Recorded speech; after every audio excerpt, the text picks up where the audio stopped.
Assalamualaikum warahmatullahi wabarakatuh. Jalinan yang penuh makna. Dalam sebuah kebersamaan ada terjalin sebuah persahabatan dan pertemuan. Akan tetapi tidak semua dari yang bersahabat adalah sama-sama beruntung. Keberuntungan seseorang tersembunyi di balik kalbunya di saat bersahabat. Dua orang yang bersahabat, ada kalanya satu dari keduanya selalu berharap kemuliaan di akhirat di balik persahabatan ini. Sementara yang satu lagi tidak menjalin persahabatan kecuali untuk keuntungan di dunia. Biarpun keduanya bekerja bersama dan makan bersama, akan tetapi di hadapan Allah mereka berbeda. Yang satu adalah orang yang beruntung dan yang satu lagi adalah orang yang celaka. Siapapun dari kita harus mencermati apa yang tersembunyi di balik kalbu kita. Apa yang tersembunyi di balik hati kita, di balik kedekatan kita dengan seorang sahabat. Jika seorang pejabat menjalin persahabatan dengan seorang ustadz, yang paling beruntung adalah yang memanfaatkan kedekatan tersebut untuk mendapatkan kemuliaan di hadapan Allah Subhanahu wa Ta'ala. Alangkah celakanya jika seorang ustadz dekat dengan penguasa atau pejabat hanya mengharap keuntungan dunia. Begitu juga alangkah celakanya jika seorang pejabat yang dekat dengan ustadz hanya untuk kepentingan dunianya.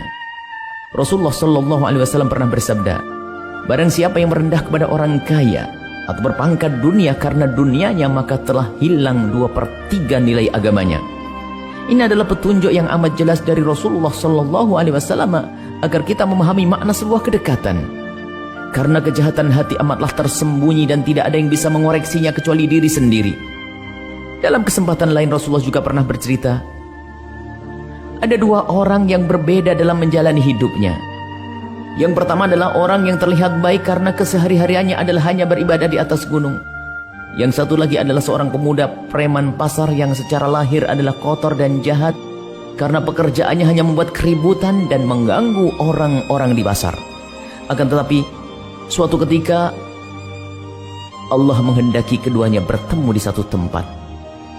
Sang ahli ibadah saat itu kehabisan bekal sehingga ia harus membeli bekal di tengah pasar. Dan ia pun harus meninggalkan tempat ibadahnya, turun meniti jalan setapak.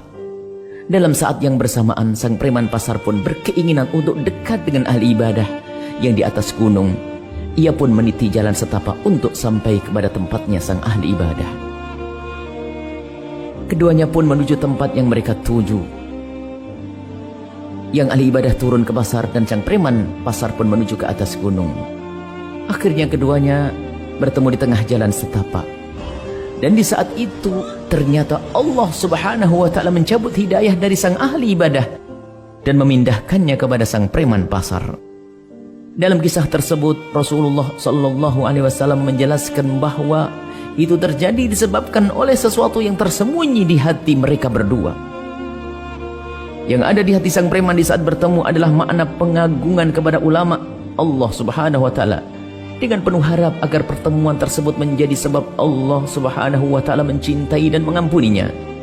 Sementara itu, di hati sang ahli ibadah bukanlah makna kerinduan kepada Allah Subhanahu wa Ta'ala, akan tetapi hatinya penuh dengan kesombongan sebagai ahli ibadah. Yang ada adalah rasa meremehkan kepada sang preman, bukan rasa kasih sayang. Kita harus bisa mencermati setiap jalinan yang kita rajut. Anda yang ustadz, apa makna kedekatan Anda dengan para pejabat dan saudagar? Anda yang pejabat, apa makna kedekatan Anda dengan para ulama, saudagar dan fakir miskin? Anda yang saudagar, apa makna kedekatan Anda dengan para pejabat, ulama dan fakir miskin? Sudahkah Allah Subhanahu wa Ta'ala Anda hadirkan dalam jalinan Anda? Wallahu a'lam bishawab. Assalamualaikum warahmatullahi wabarakatuh.